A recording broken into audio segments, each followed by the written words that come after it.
What's up, guys? This is Thag with Thag's Dino Reviews and Paleopolitics. Today we have another Mattel release in the Hammond collection, and that is Metriacanthosaurus, or if you prefer, the moderately spined lizard.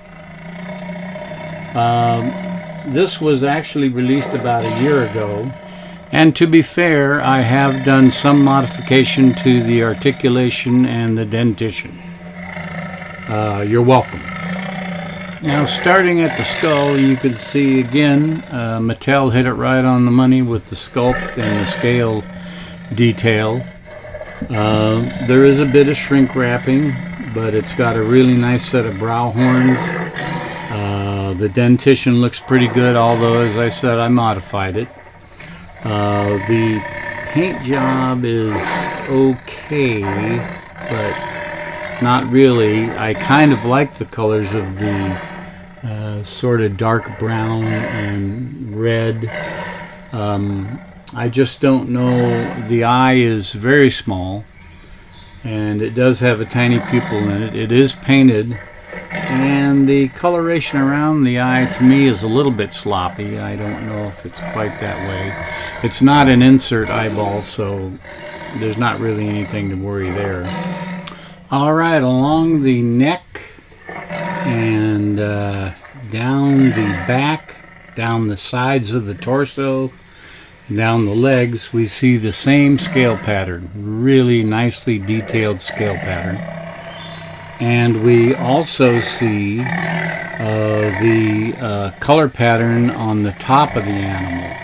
It starts out a dark brown, chocolate brown, and it continues across the back of the skull, along the neck, down the torso on the upper side, and then eventually it does go out under the tail. And as usual with Mattel, the counter shading starts at about the halfway point of the mandible, goes down the neck, across the chest, under the stomach, and all the way out to the end of the pelvic girdle, where basically it stops. But it is, again, this is really nicely done. I have no problem with any of it, the scalation detail or the painting. Honestly, at this point, that and the sculpting I consider a number one. Now, the base color of the body is a pinkish beige. The counter shading is an off-white, and the claws are painted a bright black. The dew claw is not painted, of course. If you look here, you can see that the color pattern on top, which is the chocolate brown, continues across the back, across the pelvic girdle, and amazingly enough continues all the way down the tail until the end. That's a really nice touch. There is no counter shading on the tail, as I said. However, it looks really great here, and the tail is of excellent length. As a matter of fact, I did shorten the digits on the feet. However, the rest of the model is quite proportional, and I don't see really anything wrong with this piece. This is an excellent model with all the right touches. It really is. Alright, there you have it. That's Mattel's Hammond collection, Metriacanthosaurus. A really fine model. Now, yes, there are a few flaws, but there are always a few flaws. But in the overall, this is a terrific model, no question about it. In the hands of a skilled sculptor or model maker or painter, this can be transformed into an unbelievable model. I honestly think that Mattel has hit on something really important here. And this was the progenitor. It's about a year or so old. This was the progenitor for the more recent Hammond collection models that are exceptional in their detail. And I think you're going to see more and more of these come out, I'm hoping, with a lot more detail. And I'm hoping that also Mattel will continue to increase the articulation, the quality of the paint.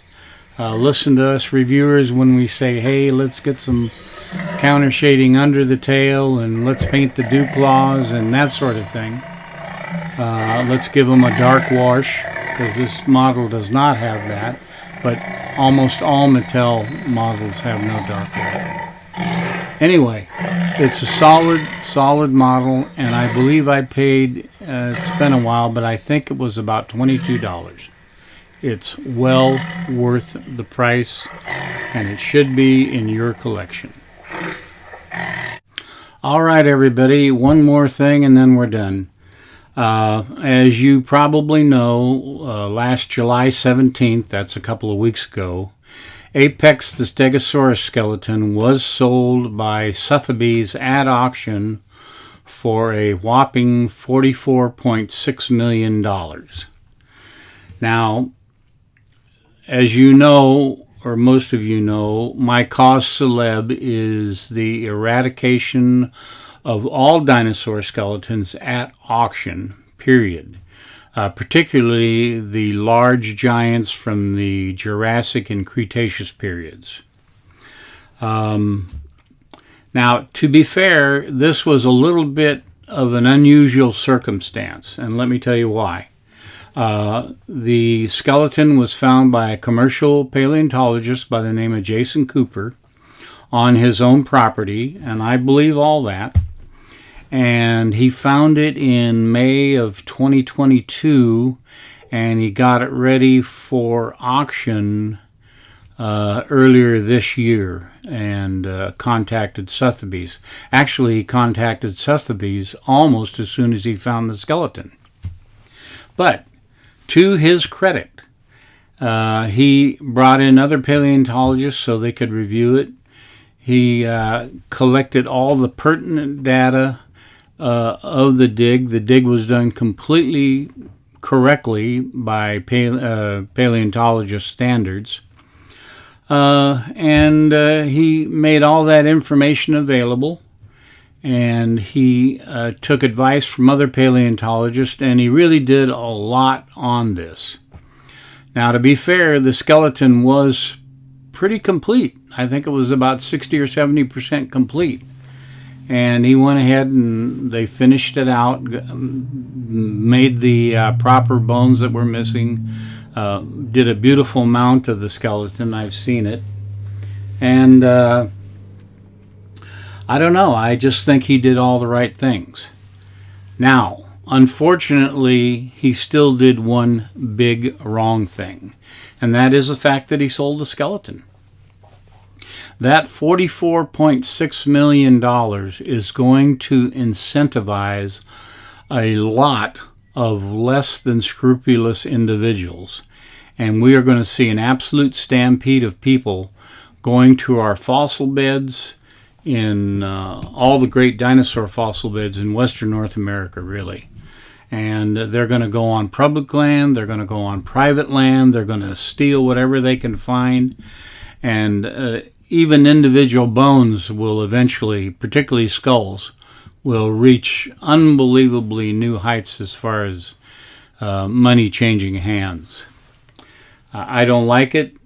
I've said from the get-go that it's wrong. And I posted a thing about a year and a half ago saying that this was a warning that we would see a lot more of this happening. And unfortunately, I also said at that time that eventually a skeleton would come along that wouldn't make it to science, and that skeleton would hold a lot of information that could unlock a lot of the secrets of the dinosaurs. Well, that's happened. Apex had a lot of information that could be gleaned. Where it will wind up at right now is certainly unsure. I don't think that the Society of Vertebrate Paleontology allows research done on skeletons that are in private hands, so we will have to see. But unfortunately, Mr. Cooper and Sotheby's, you have unleashed the hounds of hell. You will see all sorts of theft taking place in our public and private lands where the great fossil beds are. And unfortunately, that's exactly what's going to happen. Anyway, I'm Thag, and this is Thag's Dino Reviews and Paleopolitics, and I'll catch you on the rebound.